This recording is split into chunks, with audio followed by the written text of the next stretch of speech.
एक मिनट 14 करोड़ मिली।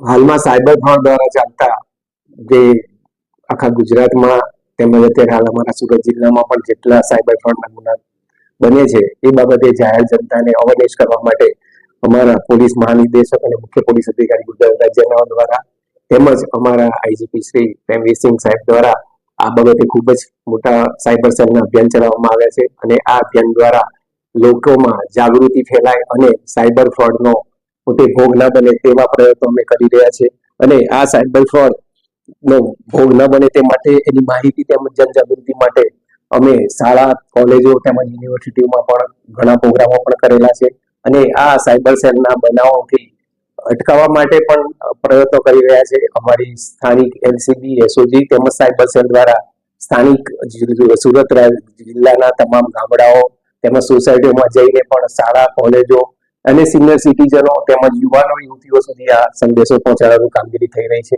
અત્યારે હાલમાં આખા વર્ષ દરમિયાન 4469 જેટલી પોર્ટલ અરજીઓ અમને મળેલી ઓનલાઈન, જે બાબતે લગભગ 2974 જેટલી અરજીઓનો અમે નિકાલ કર્યો છે.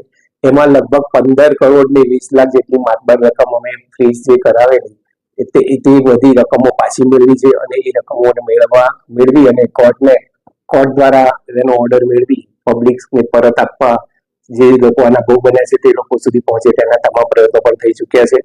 અત્યારે હાલમાં સાયબર ફ્રોડ બાબતે કોઈ પણ વ્યક્તિ ભોગ બનતા હોય તો તે લોકોને અમે સમજણ આપી છે કે 1930 પર એની હેલ્પલાઇન પર તાત્કાલિક એ લોકો એપ્લિકેશન કરી શકે છે અને એ એપ્લિકેશનના માધ્યમથી જે તે પોસ્ટે વિસ્તારની હદમાં હોય ત્યાં અમે એમને સેન્ડ કરી અને સ્થાનિક પોલીસ દ્વારા પણ તેને નિકાલ કરવામાં અમે ખૂબ મદદરૂપ થઈએ છીએ.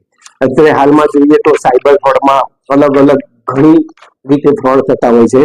જેવી રીતે કે ફેક આઈડેન્ટિટી બનાવીને કોઈ વ્યક્તિને પોતે બેંકના અધિકારી છે, આ બેંકમાંથી બોલું છું, તમારી કેવાયસી ની જરૂર છે, તમે તમારો કાર્ડ આપો, કેવાયસી આપો અને એમ કરીને ઓટીપી કરી અને ફ્રોડ થતું હોય છે. તો જાહેર જનતાને અપીલ છે કે આવી બેંકના અધિકારીઓના ખોટા નામથી કે ખોટી આઈડેન્ટિટી આપીને જો તમને કોઈ જાણ કરતા હોય તો તેનાથી તમે ચેતજો. એ સિવાય ઇન્વેસ્ટમેન્ટ ફ્રોડ થતા હોય છે, ક્રેડિટ કાર્ડ દ્વારા ફ્રોડ થતા હોય છે, ચલણ શોપિંગ પણ ઓનલાઈન શોપિંગ પણ કરતા હોય છે વ્યક્તિઓ, એમાં પણ હેક એકાઉન્ટ કરીને ડાયરેક્ટ શોપિંગ કરવામાં આવતા હોય છે. વિધાઉટ ઓટીપી દ્વારા પણ ઘણા ફ્રોડ થઈ શકે છે. પછી લોન એપ્લિકેશનના પણ ફ્રોડ ઘણા જોવા મળેલ છે અમને. એ બાબતે ઘણી જ કાર્યવાહી અમારા સુરત ગ્રામ્ય દ્વારા પણ કરવામાં આવી છે.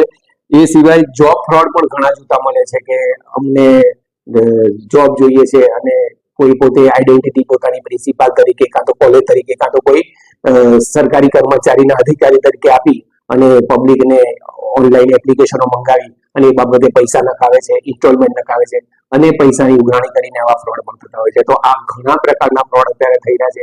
એ સિવાય પણ યુવતીઓને પણ બ્લેકમેલ કરવાના ફ્રોડ, એમના ન્યૂડ ફોટો કે એવું કંઈક ગંદા મેસેજો કરીને મંગાવી અને એ બાબતે પણ ફ્રોડ થતા હોય છે. તો આ બાબતે પોલીસે અને આ બાબતે પબ્લિકે કોઈ પણ જાહેર જનતાએ ગભરાવાની જરૂર નથી.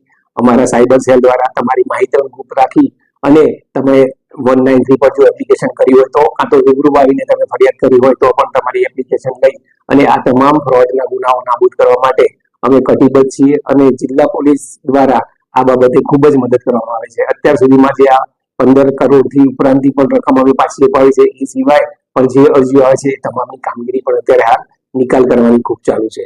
મૂળ હેતુ અમારો સાયબર સેલ અને અમારી જિલ્લા પોલીસનો આ બાબતે જનજાગૃતિ ફેલાવવાનો અને ઓછામાં ઓછા ગુના બને અને સાયબર સેલની નાના બાળકોથી માંડીને સિનિયર સિટીઝન સુધી જે ભોગ બને છે તમામ લોકો ભોગ ના બને તે બાબતે અમર્સના પ્રોગ્રામો કરી અને જો એ લોકો ભોગ બન્યા છે તો તેઓની માહિતી પણ અમે એકઠી કરી અને તે લોકોને ન્યાય આપવાની કામગીરી માટે કટિબદ્ધ છીએ અને તમામ ન્યાય આપવાની કામગીરી અમે અત્યાર સુધીમાં કરી છે.